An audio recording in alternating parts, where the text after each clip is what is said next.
first of all, congratulations. I know this was probably a very long process for you, and it feels like quite the labor of love. So tell me a little bit about your process coming into it, because I know that there were a couple people involved before you took it on. So basically, the movie started with Oliver Stone 6 years ago. Was it 6 years ago? Yeah, 2010. Yeah, they said so 5 years ago. Yeah. And I thought I was the 5th director. Actually, I thought I was the 4th director, but it turns out I was the 6th director.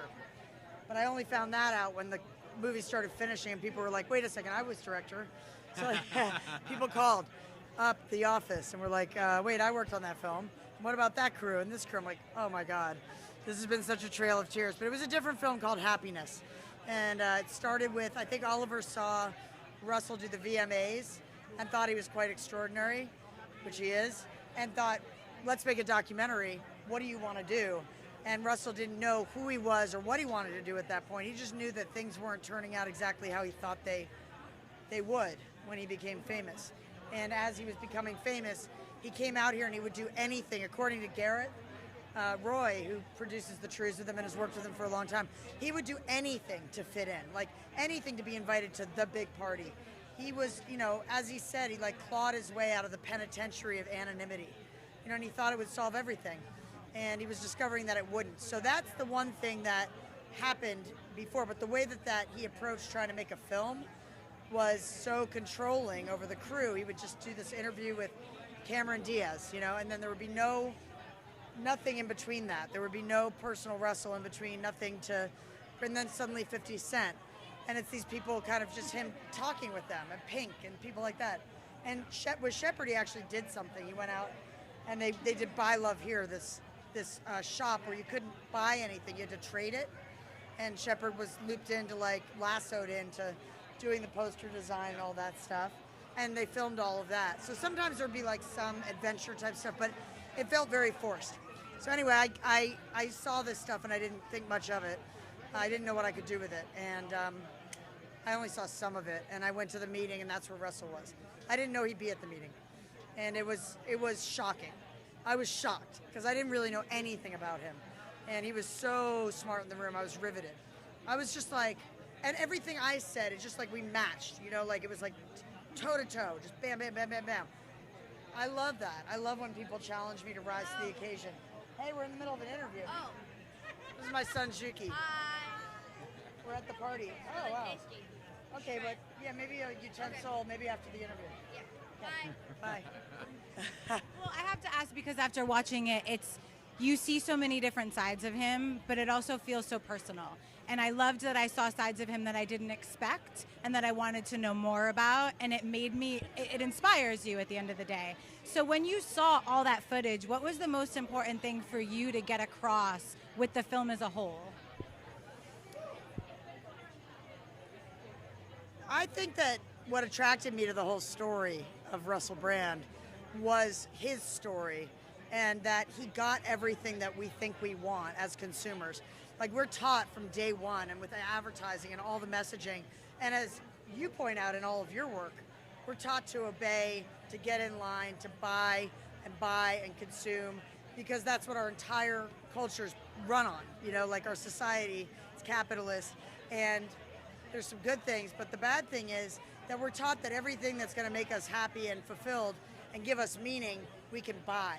When actually none of the things that we buy will ever satisfy that. So it's completely the opposite. And I could tell you that all day long, but it's by watching someone's actual journey and going through that you can actually feel that, I think. At least I did. I'm very moved by Russell's story. And I think I don't know, when I met this guy who could put to words, who could perform in comedy, who could be so raw, all those things in one movie, I thought, as a filmmaker, it's a gift, It's like a dream project for a filmmaker, if you can do it. If you could do it, and I'll tell you something, this movie being opening tonight is like a miracle. It's like a miracle child. If Russell had actually watched the movie before it got into South by Southwest and was announced to the world, he watched it 3 days later. It wouldn't be here, I don't think. You know what I mean? It was just too late at that point. And then you know, and it was a lot of Russell also doing some really hard work on himself to let go of the control, because he's not somebody who has ever given creative control to somebody, you know what I mean? I don't think. I mean, you maybe. He's great at being self-deprecating on his own terms. He's on his own terms. Controlling how he presents himself, and I think that, you know, you presented him in a way that's very human and very vulnerable, and you know, somebody that's so articulate and so intelligent and willing to talk about their journey, but not necessarily willing to pull the scabs off in a way that makes them more vulnerable. You were able to get that out of it, that humanizes him in such a compelling way. But like you said, he didn't want to relive those moments. But I think it's important for the public to see them, and so you know, his hesitation to have to relive it means, I think, that it's that much more powerful a piece of a piece of portraiture and piece of art. Thank you. And I love recommends it because he is somebody who is such an extrovert, you know, and I think it makes people wonder, well, what is in this movie that makes someone like Russell Brand uncomfortable? But what's actually true is that Russell, and John Knoll, his original manager, said this, that he has barbed wire. It's like he seems like this open book because he's put everything in his books. And I said, Russell, you know, like when we were talking about the sex addiction part of the movie, I said, Russell, you wrote that stuff in your book. You wrote it in your book. And he's like, I wrote it in my book. That's what I was going to ask, because you've worked with her in the past, Ondi, and you're very close with Russell as well. So now that you've seen the film, obviously you're supportive of it because you're here, which is really exciting. So it's kind of a twofold question. One is, what do you think of the film knowing Russell the way you do? And two, what do you think it is about Ondi that made him open up in a way that we get to see such visceral reactions from him? Well, I think the film is amazing because there's a lot to Russell. There's so many different facets, so many different dimensions, and to, you know, in a way that's fair, demonstrate all of that and leave to the viewer, you know, the role of really decision maker to say how they feel about Russell rather than leading them in a specific direction. You know, I think that's you know, that's really great because it's more powerful when you come to your own conclusion rather than you feel you've been propagandized to. You know, I think that Russell is, yeah, he's complicated, but you get a very, very well-rounded picture of not only who Russell has been, but who he's evolved to be and the journey. What was the second part of the question? What is this lovely lady so, you know, of course, Ondi with all her films is going to go the extra mile to really get inside the story. But I think with Russell, the main thing is that he respects Ondi's intelligence. Ondi's films speak for themselves, but when you deal with Ondi one-on-one, I think she's got great insights and is smart enough to hold her own with Russell, which is a tall order, actually. I was going to say, how does one hold their own with Russell Brand? Sometimes I would wake up and I'd be like, oh man, I'd be in England, I'd be like, okay, here we go. Yesterday it's gold with Russell. It's just gold. But you have to challenge him. You have to meet him where he is, and he is always going to look for you to slip. He's going to look for it. He's going to look for how you don't get it. You know, he's going to just try to throw you off your game a little bit. It's a really interesting challenge. Also, I'm used to not documenting famous people. Or if I do, someone like Shepard, it's people that are behind the camera, you know, working behind the scenes and putting work out there. You know, even somebody like Amanda Palmer, who I made a film about, you know, she's well known, but she's so scrappy. You know, Russell is not that. Russell is very regal and royal, tall, and has a bit of a fortress around him. And I think a lot of it is to protect his sobriety also. He needs to be very regimented. You know, he needs to do his writing and do his meditation and do his yoga and eat his meal exactly when he eats his meal. And, you know, all of this is like a very thin tether to kind of holding on to being part of this world, which we need him to be a part of. He's a very valuable voice, you know? So I'm very respectful of all that. But what that means is that any itinerary or schedule you have is going to be pushed back 3 hours, changed, upside down. You know, one time, and I wasn't even there, he was shooting with the BBC, and I interviewed the producer. It didn't make the cut, but he flew to, I think it was Switzerland, and he was supposed to meet the minister of like drugs and drug policy, and they have these like sober rooms and these drug using rooms in Switzerland. Oh, wow. Yeah, and he was there to influence. You know, he's very serious about abstinence-based recovery. He had 3 hours in the country. He flew in, and he had like the ministers waiting for him at the Capitol or whatever, and he pulls the car over and says, "I need to do yoga." And the producer said, "Russell, why do you do this to us? Like, why does it seem like every time I set up an agenda, you just have to throw it and dash it?" And part of it is that, you know, Russell told me once that he has this belief that that insanity is listening. I almost put this in the movie, I cut it out. Insanity is listening to the voice inside your head over the voices outside of your head. And then he did that typical, like, I like it, you know? And then, you know, or my favorite one that I actually believe in is disobey anything you disagree with, you know? That's a great one too. I live by that as much as possible, you know, except for like certain laws that'll get me arrested immediately on the spot. I don't agree with this red light. I'm going through it. No, you have not learned that lesson. No, you have not learned that lesson. Don't. I don't know. I don't. Yes, don't learn it. Not the way Detroit wants you to learn it. Don't learn it that way, please.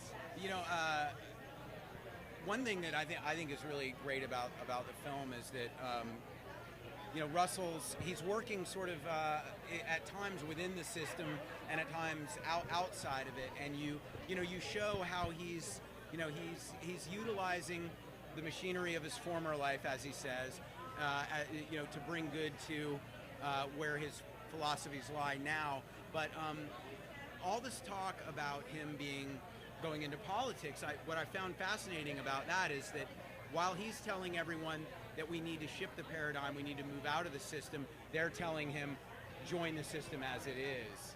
And you know, I think anyone that discredits him for his idealism or saying he's not realistic really is missing the point of what he believes is you know, absolutely necessary, which is let go of what you think the limitations of your life and the system we live in are, because unless you do that, we can't change it. Right. And Is that's it close powerful. enough to your mic? That's powerful. So I think you caught that in a really great way. Unless we say the last line again, I was so concerned. I was concerned that you're not on the frame. Yeah. You got it? Yeah. I keep checking to make See, I'm like always All a I know, documentary you're person. such a director. I I'm love trying it. to I love it. I know you guys have a party to go to and a film to celebrate, and thank you so much for sharing it with us, because not only do you learn a lot about Russell, but it really makes you think about a lot of things in the world and the way we think about things as well. And kudos to you as a female filmmaker, because we're an all-female movie news site, and we love to see other powerful women doing big things. I was going to say one thing about the system. So I always felt like an outsider to the system, right? Like, here I win Sundance twice, but I'm never nominated for an Oscar.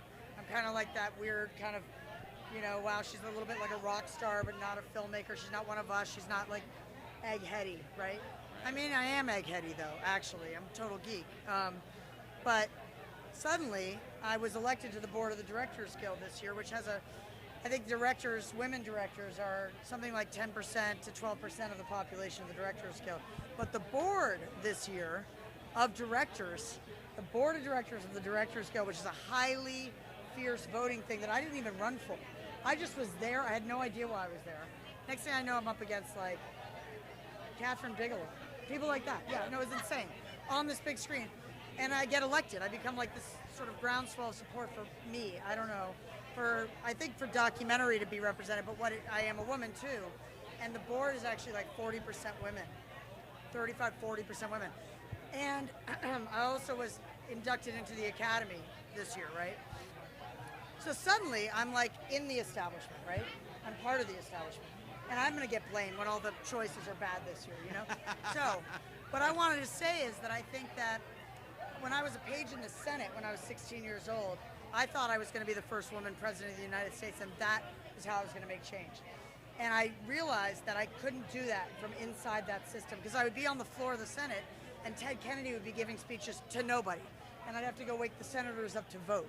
You know what I mean? It's like a broken system. Yeah. But if the system's broken, you have two choices. You either overthrow the system, very difficult to do, or you work your way in and you make you infiltrate. And the name of my company is called Interloper, which means you're inside the group but taking notes. You can't do much if you don't have a toe in the door to change the system, you know? So that's how I'm looking at it. I'm thinking, they must want to be disrupted, or why would they even think about having me in? You know, they want change. Because I'm not going to do anything but look for opportunities to kind of change things, right? Like, obviously. Well, and make it better for women and better for docs. I think it's fantastic. I've always employed what I call the inside-outside strategy. And there's insider elitism and there's outsider elitism as well. People who say, how would you ever rub elbows with the corrupt system, but the system only gets better when you infiltrate it. So I agree with that. But, you know, being sometimes commenting in a way that you can outside the system can encourage a mass movement or people to speak their minds. So both are important.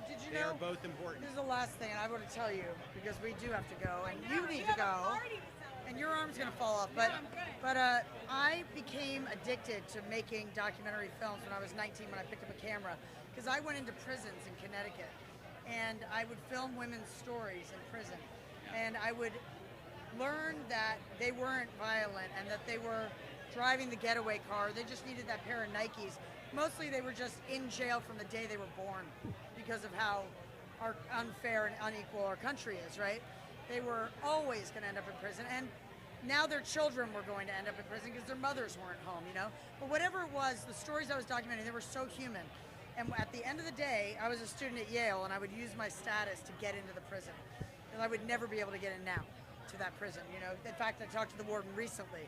Right. And he was like not letting me film in the prison. He's like, you're lucky you got in 20 years ago. Yeah. But anyway, as I drove out of the walls with the tapes in my car, I would be like, I'm freeing some part of these souls of these people who are trapped inside time. They're stuck in a parallel universe that we support with our taxpayer dollars, and they are silenced. And now at least their story can be free. It felt like alchemy. It felt like magic. And I never put a camera down after that. Thank you so much for chatting with me. It was such a great movie. It was so nice meeting you guys both. Thank you so much. Enjoy.